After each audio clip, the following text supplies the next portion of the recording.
Hi viewers, welcome to prime city properties. நம்ம இப்போ பார்க்க போகிறது 1 கிரவுண்ட் வேக்கன் லேண்டை பற்றி தான் நம்ம பார்க்க போகிறோம். அதோட ஃப்ரண்டேஜ் 40 அடி இருக்குது.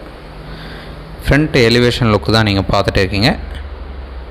இப்போது அந்த லேண்டில் வந்து பார்த்திங்கன்னா சின்ன சின்ன பிளான்ட்ஸ் எல்லாமே வச்சுருக்காங்க. 40க்கு 60 size, east facing, 1 ground land. So இந்த ப்ராப்பர்ட்டியோட ப்ரைஸ் பார்த்தீங்கன்னா 2.4 crore கோட் பண்ணாங்க. நெகோஷியல் பண்ணிக்கலாம்.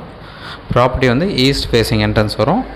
24 feet ரோடில் இந்த ப்ராப்பர்ட்டி வந்து அமைஞ்சிருக்கு. ப்ராப்பர்ட்டி இருக்கிற லொக்கேஷன் வலசரவாக்கம், நல்ல ரெசிடென்ஷியல் லொக்கேஷன், டெட் எண்ட் ரோடில் இந்த ப்ராப்பர்ட்டி வந்து பிளேஸ் ஆகிருக்கு. ஸோ ஆர்காட் ரோட்லேருந்து பார்த்தீங்கன்னா கிட்டத்தட்ட ஒரு 1 kilometer 1.25 kilometer வந்துடும். நியர் பெருமாள் கோவில் இருக்குது. ஸ்கூல்ஸ் பார்த்திங்கன்னா வேளாங்கண்ணி ஸ்கூல், வேலம்மாள் ஸ்கூல், மாதா பப்ளிக் ஸ்கூல், இது எல்லாமே பக்கத்தில் இருக்குது. நம்ம வலசரவாக்கம் லொக்கேஷனுக்கு இப்போ மெட்ரோ ஸ்டேஷன் வரப்போகுது. இது எல்லாமே பெரிய அட்வான்டேஜ் இது. ஸோ இந்த ப்ராப்பர்ட்டியோட ப்ரைஸ் சொல்லியிருந்தேன், 2.40 சொல்கிறாங்க. நெகோஷியல் பண்ணிக்கலாம். 40க்கு 60 size, east facing entrance. So இந்த ப்ராப்பர்ட்டி உங்களுக்கு பிடிச்சிருந்து சைட் பார்க்கணுன்னு நினச்சா மறக்காமல் கால் பண்ணுங்கள். நல்ல ரெசிடென்ஷியல் லொக்கேஷன், அழகாக யூஸ் பண்ணிக்கலாம். உடனே வீடு கட்டலாம். ஸோ இந்த ப்ராப்பர்ட்டிக்கு உண்டான டீட்டெயில் எல்லாமே சொல்லியிருந்தேன். ஏதாச்சும் டவுட் இருக்குது அப்படின்னா என்னோடய நம்பர் கூப்பிடுங்க. தென் இந்த வீடியோ உங்களுக்கு பிடிச்சிருந்தது அப்படின்னா லைக், ஷேர் அண்ட் சப்ஸ்கிரைப் பண்ணுங்கள். தேங்க்ஸ் ஃபார் வாட்சிங்.